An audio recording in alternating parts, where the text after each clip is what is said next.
Di tepi Samudra Hindia yang memukau, dalam keheningan Pulau Kaledupa yang tersembunyi, ada sebuah kisah budaya yang mencengangkan. Sebuah tarian yang mengalir sepanjang jejak waktu, menciptakan irama dari cerita-cerita nenek moyang kita. Ini adalah tarian larian, sebuah warisan budaya yang telah menghubungkan masyarakat Pulau Kaledupa dengan lautan yang memeluk mereka. Lariangi sendiri merupakan tarian tradisional yang berasal dari Kepulauan Wakatobi. Diperkirakan tarian ini telah ada sejak tahun 1634, tepatnya pada masa Kesultanan Buton. Tarian Lariangi adalah sebuah tarian tradisional yang telah diakui oleh UNESCO. Mari bergabung dengan kami, kita akan menjelajahi makna, simbolisme, dan keindahan tarian ini.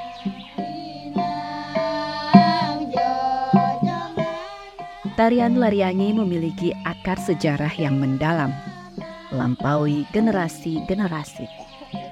Diperkirakan berasal dari zaman nenek moyang, tarian ini telah menjadi bagian integral dari kehidupan masyarakat Pulau Kaledupa. Dahulunya, Lariangi dimainkan di Istana Raja yang berfungsi sebagai media penerangan informasi kepada masyarakat luas. Menurut etimologi, Lariangi terdiri dari dua suku kata, lari dan angi. Lari berarti menghias atau mengukir, sedangkan angi berarti orang-orang yang berhias dengan berbagai ornamen untuk menyampaikan informasi dengan maksud memberikan nasihat ataupun sebagai media hiburan dengan gerakan tari dan nyanyian. Kami berbicara dengan para tetua dan ahli budaya lokal untuk memahami bagaimana tarian ini berkembang dari masa ke masa. Dahulu, larian ini adalah merupakan syair-syair yang ada di dalam istana kerajaan. Pada saat kehadiran rombongan dari Mongol yang dipimpin oleh Laksamana Chonghai yang kemudian di kerajaan Kaledupa dikenal dengan nama Lakdonda.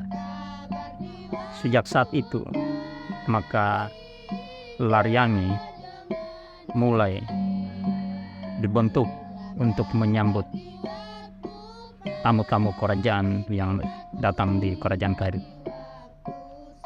Kemudian tari ini adalah merupakan tari kerajaan yang banyak mempunyai makna filosofi, mulai dari pakaian, warna pakaian, kemudian syair-syair yang dinyanyikan yang terdiri dari beberapa macam bahasa. Lariangi ini selalu dimainkan oleh 12 penari yang melambangkan 12 bangsa di dunia. Kemudian syair-syairnya pun bermacam-macam yang terdiri dari berbagai macam bahasa yang ada di Nusantara maupun yang ada di luar Nusantara. Kemudian syair-syair ini juga menceritakan, mengandung tentang sejarah, kemudian syair tentang nasihat, kemudian syair tentang agama, kemudian ada juga syair-syair tentang ramalan-ramalan yang kemudian yang akan terjadi di kemudian hari. Itulah Lariangi ini.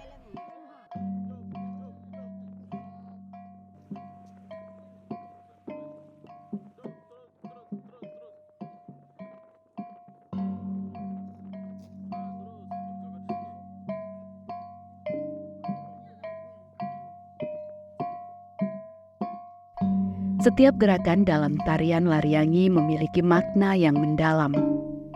Gerakan tari Laryangi sebelum dan sesudah selalu diiringi dengan perkataan le le.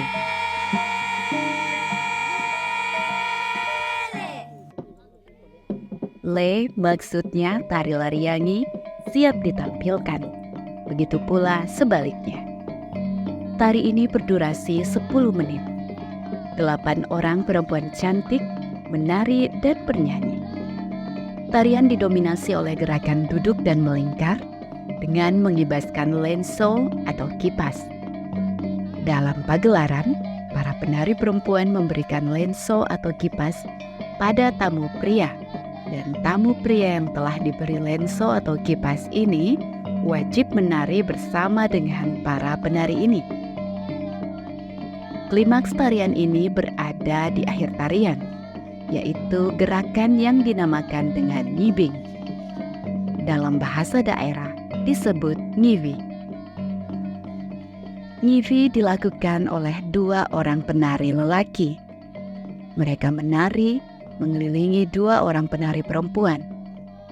Gerakan ini mengandung maksud para lelaki dalam kondisi apapun harus tetap melindungi para perempuan. Ngiwi ini sangat ditunggu-tunggu oleh para lelaki. Laryangi itu adalah tarian asli Kaledupa. Informasi yang kita tahu bahwa Laryangi itu juga ternyata tidak hanya bercerita tentang kemegahan kerajaan Kehidupa atau bagaimana masyarakat mengkritik sistem pemerintahannya, tapi juga bagaimana pemuda-pemudi itu menjalin asmara lewat Laryangi itu. Kalau kita bicara semakin ke sini, tantangan kita semakin banyak. Sebenarnya Laryangi ini adalah sebuah tari, tapi tari filsafat yang di dalamnya itu dia berbicara tentang syair. Syair ini sebenarnya secara lisan sebenarnya ini sebuah kitab, hanya kitab yang tidak tertulis. Jadi ini kitab yang secara lisan, yang disyairkan. Sebenarnya masyarakat pada umumnya hanya melihat tarinya itu, tapi mereka tidak mendengar apa yang diucapkan itu. Banyak yang paling penting menurut kami itu adalah bagaimana kita bisa memanai syair-syair yang ada di dalam ini, yang dinyanyikan oleh penari Laryangi. Karena ini adalah sebuah syair yang seandainya kita bisa memanai, ini adalah suatu kitab. Hanya dia tidak tertulis, hanya secara lisan. Orang-orang Kaledupa adalah orang-orang yang sedikit bicara, tapi apa yang digunakan itu adalah pesan.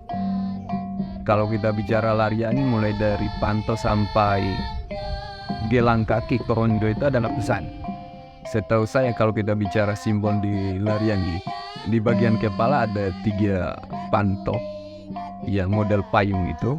Jadi ada hepupu yang ikat rambut itu, terus ada 3 panto yang model payung itu, ilustrasi payung yang sejatinya melindungi. Jadi di kepercayaan di Kaledupa itu hanya mengenal Umbo Wanu Olo, Sio Anu Ulo, timur barat. Jadi yang satu menghadap ke sana, satu. Tapi itu ada bentuk perlindungan. Bentuk perlindungan terbesar itu tertinggi itu ada di tengah-tengah, yaitu payung tengah. Itu perlindungan dari Yang Maha Kuasa. Sama juga lilitannya. Lilitan itu menyimpulkan sebuah benteng. Hal-hal seperti itu yang kalau kita mau tanyakan ke penarinya, penari dari Laryangi itu, mungkin mereka bisa menyebut bagian-bagian dari kostum mereka. Tapi kalau kita menanyakan nilai makna dari apa yang mereka gunakan, bisa dijamin mereka tidak akan mampu menceritakan itu. Jadi pada akhirnya generasi Kaledupa ini memang mulai kehilangan identitas budaya, dan ini hal yang mengkhawatirkan. Ada banyak simbol yang tidak lagi kami bisa maknai, sehingga kami kehilangan makna. Kami kehilangan status budaya, kami kehilangan jati diri.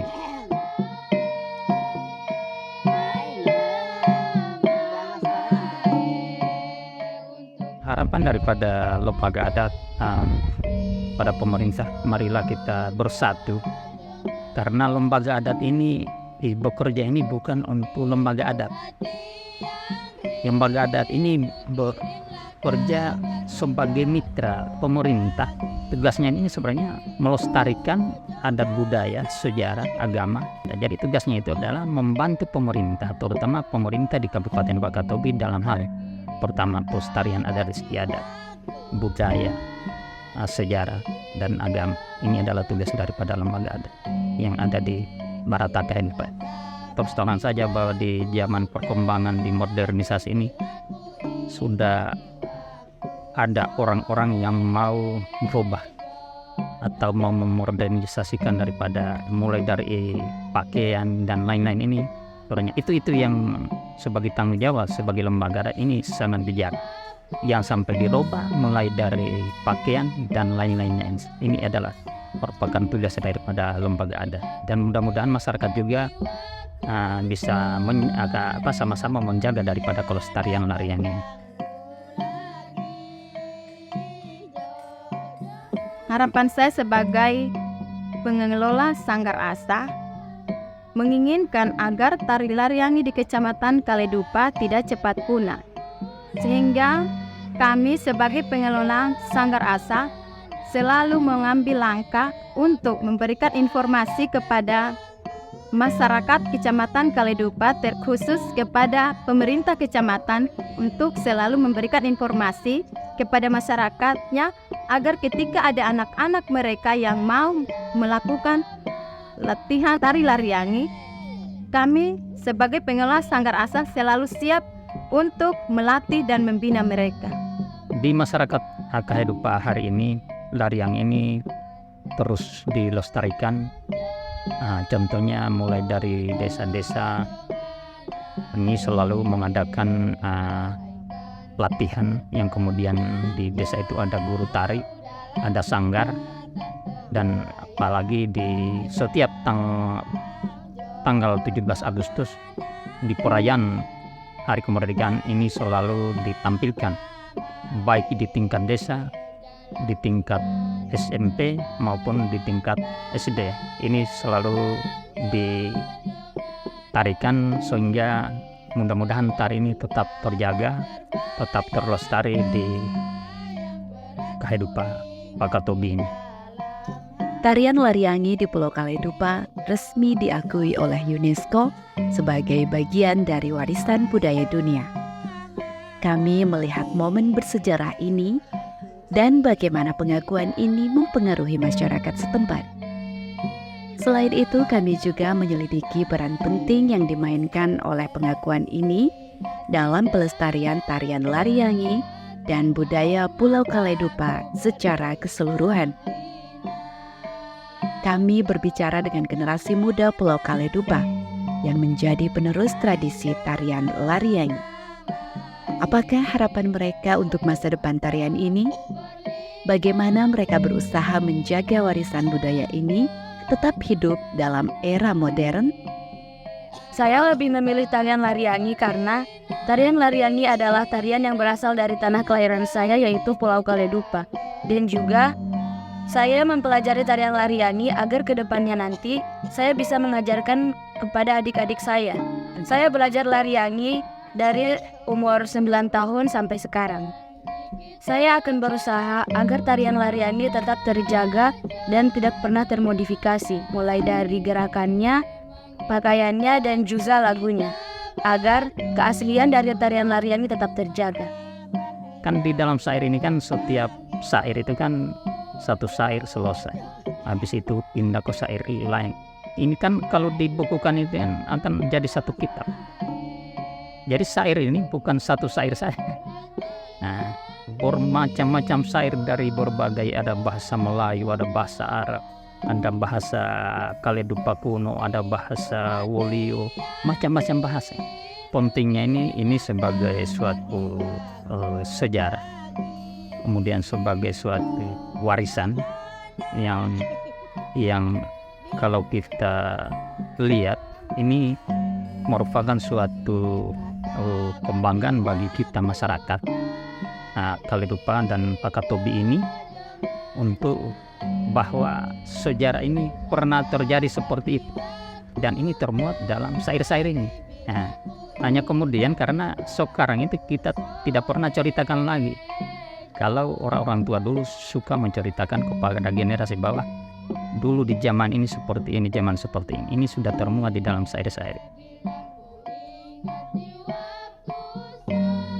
Dalam film dokumenter ini kita telah menyaksikan perjalanan menyelami keindahan dan makna tarian Lariangi di Pulau Kaledupa.